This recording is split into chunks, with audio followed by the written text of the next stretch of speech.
बोलो सियावर रामचंद्र भगवान की जय। बोलो पवन पुत्र हनुमान जी महाराज की जय। बोलो शंकर भगवान की जय। एक समय की बात है, एक साधु एक आश्रम में रहता था। सामने में गौशाला थी उसकी। तो गौशाला में क्या होता था कि दो भाई थे, तो वो दोनों उस गौशाला गौओं की सेवा करते और भगवान का भजन करते। उसमें एक भाई जो था वो भगवान का नाम नहीं लेता था और दूसरा भाई उसको रोज बोलता था कि आप भगवान का राम का नाम ले लिया करो थोड़ा बहुत देर के लिए। लेकिन वो अपना गोबर और ये पानी और इसी में व्यस्त रहता।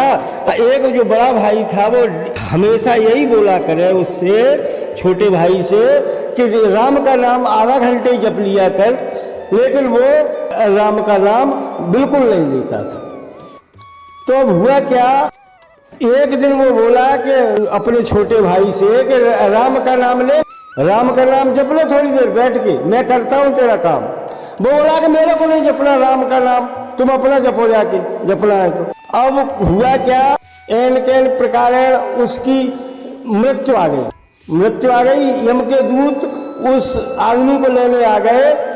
वो बोला भैया मेरा पहले धर्म का देख लीजिए, अधर्म में तो हमारा नाम आगे है। हमारा धर्म में अगर कहीं राम का नाम लिया हो एक बार भी। अब वो चित्रगुप्त खोल रहे पन्ने खोलते खोलते एक बार वही मिला राम का नाम कि हमें राम का नाम नहीं लेना है, आप लीजिए राम का नाम। बड़े भाई से जब बोला था तो वही राम का नाम मिला उसे। तो तूने कहीं जिंदगी में एक बार तो राम का नाम लिया है और बोलता मेरा धर्म देख लो। तुम मेरे एक ही बार के राम के नाम का दे दो पुण्य, और जो फिर मैं अधर्म में तो नरकगामी तो मैं हूँ। तो यमदूत बोले कि ये तो मेरे को नहीं मालूम है। तो बोला कि यमराज के पास जाते, यमराज से पूछ के आते। यम के दूत बोले तो वो यमराज के पास दौड़े दौड़े गए।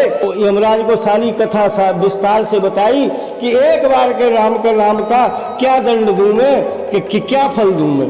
तो अब यमराज आ जाते, वो बोलते हैं कि इसका तो कहीं मेरे को भी नहीं मालूम है कि क्या दंड दिया जाए इसको। तो जब नहीं मालूम है तो कहीं किसको मालूम होगा। तो कहीं चलो ब्रह्मा जी के पास चलते और ब्रह्मा जी को सब मालूम होगा। यमराज बोले कि हे ब्रह्मा जी, इसने एक बार तो राम का नाम लिया है और उसका पुण्य मांग रहा है, तो इसका मैं पुण्य इसको क्या दूं। तो ब्रह्मा जी बोले कि ये तो कहीं मेरे को भी नहीं मालूम है। चलो शंकर जी के पास चलते, शंकर जी को शायद इसका उत्तर मालूम होगा, क्योंकि वो पालन करता, संहार करता, सब कुछ वही है, तो उन्हें जरूर मालूम होगा।